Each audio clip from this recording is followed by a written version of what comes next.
उद्धव को पास में आते देख करके गोपियां चुपचाप हैं, कुछ नहीं पूछती। उद्धव खड़े होकर के देख रहे हैं गोपियों कि यहाँ पे गोपियां बैठी हुई झाड़ियों के नीचे, एक तरफ रथ खड़ा करके पेड़ के नीचे छिप करके सुन रहा है। गोपियों ने देखा, आगे बढ़कर के उद्धव ने पूछा, देवियों इस स्थान का नाम बताओ, कौन सा जगह है ये? बोले ये गोकुल है। मुझे माता नंद रानी यशोदा का महल कहाँ है वो रास्ता बता दो। उद्धव ने कहा, गोपियों ने कहा कि तुम कौन हो? बोले हम कृष्ण के मित्र उद्धव हैं। तो जानते हो जिस दिन से कन्हैया इस ब्रज को छोड़ करके गोकुल को छोड़ करके गया है ना, उस दिन से नंद रानी के महल पे जाने का रास्ता आसान हो गया है। बोले कैसे? बोले जो ये पनारा बहते हुए देख रहे हो ना, नाला, इसको पकड़ करके चले जाओ, इसका अंत होगा वही नंद रानी का भवन है, इसका जहां अंत होगा। उद्धव उसी नाले को पकड़ करके गए, नंद रानी के महल तक पहुंच गए। दरवाजे पे जाकर के रथ को खड़ा करके उद्धव ने देखा अंदर माता यशोदा लेटी हुई है, कृष्ण कृष्ण कृष्ण इस मंत्र का जाप कर रही है, पड़ी हुई है।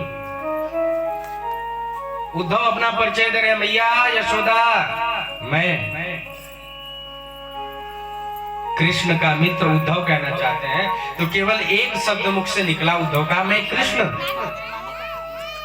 तब तक मैया यशोदा कहती चुप चुप चुप चुप,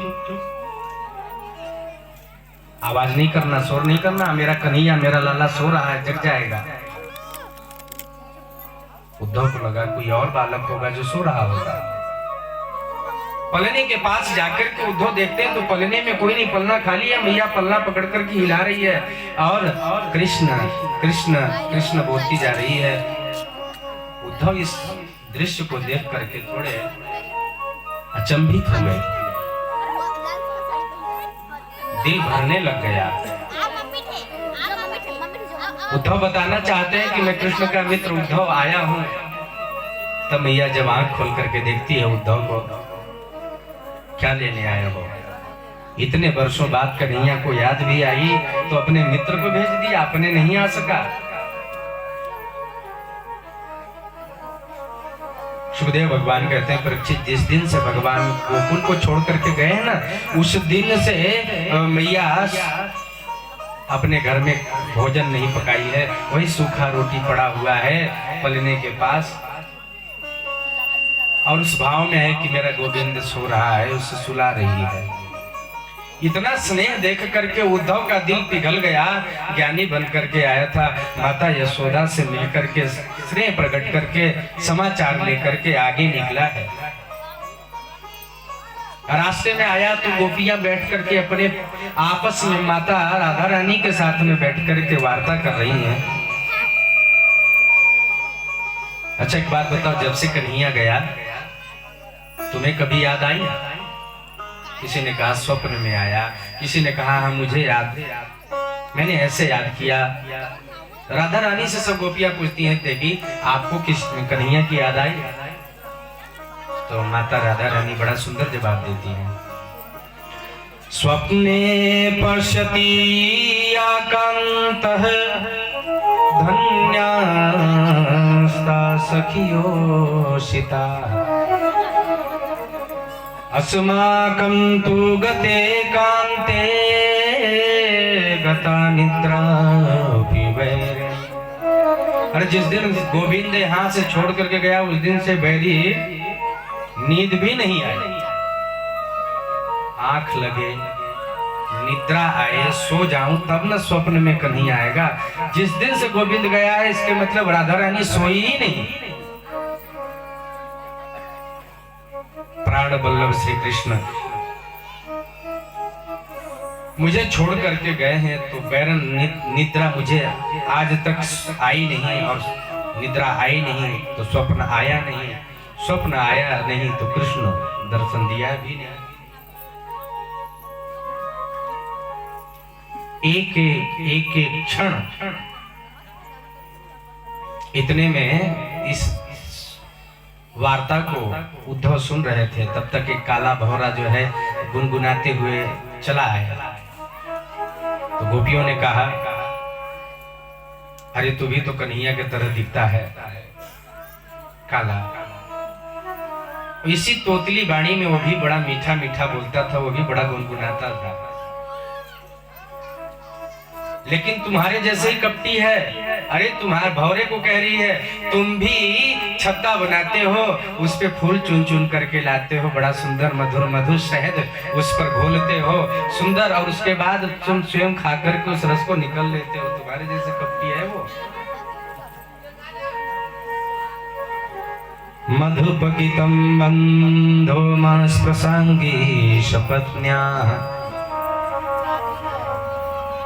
गोपियां कहती हैं, परिचरित कथम तद पाद पद्मं तु पद्मा यापि बत हृतचेता उत्तम श्लोकैक जल्पै। तुम भी बड़े कपटी हो, मेरे आंखों के सामने से चले जाओ। इस दृश्य को देख करके उद्धव के मन में रहा नहीं गया। उद्धव सामने प्रकट हो गए। उद्धव का मानो हृदय दिल क्षण प्रति क्षण जो है पिघला जा रहा हो। उद्धव बड़ा सुंदर शब्दों में कहते हैं, देवियों एक काम करो, कन्हैया तुमसे इतना स्नेह करता था, तुम इतना उससे प्रेम करती थी, और तुम्हें त्याग करके वो चला गया, तो एक काम क्यों नहीं करती, फिर जो है किसी और से अपने दिल को, अपने प्रेम को क्यों नहीं जोड़ लेती, क्यों नहीं लगा लेती।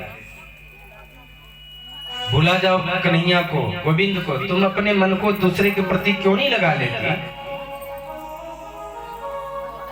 तो गोपियों ने बड़ा सुंदर जवाब दिया है। गोपियों ने कहा, अरे उद्धव, हम तो जानते थे तुम बड़े ज्ञानी हो, हमने सुना था कि उद्धव बड़ा ज्ञानी है, पर मुझे आज पता चला कि उद्धव बड़ा मूर्ख है, बड़ा ज्ञानी है।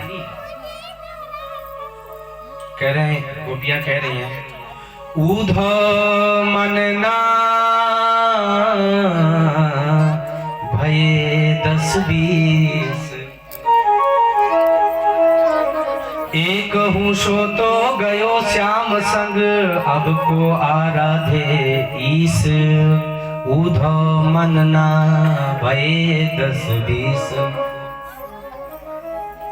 अरे मन 10-20 हो, हमने सुना है कि मन एक होता है। मन 10-20 हो तो कभी इससे लगा लिया, कभी उससे लगा लिया, कभी उससे लगा लिया। मन एक है, मैंने पढ़ा है, मन एक है, वो भी गोविंद के चरणों में लगा दिया, और तुम कहते हो कि किसी और से लगा दो। उद्धव मनना भये 10-20, एक हूँ सो तो गयो श्याम संग, अब को आराधे ईस। अब किसको अपना इष्ट बनाओ। एक था वो श्याम के संग में चला गया।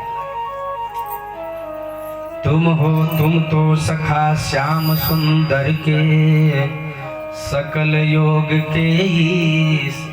अरे सकल योग के ईस, तुम भगवान कृष्ण के सखा हो, सब कुछ जानते हो, फिर अज्ञानियों की तरह बात करते हो। जानते हो कृष्ण तन कृष्ण मन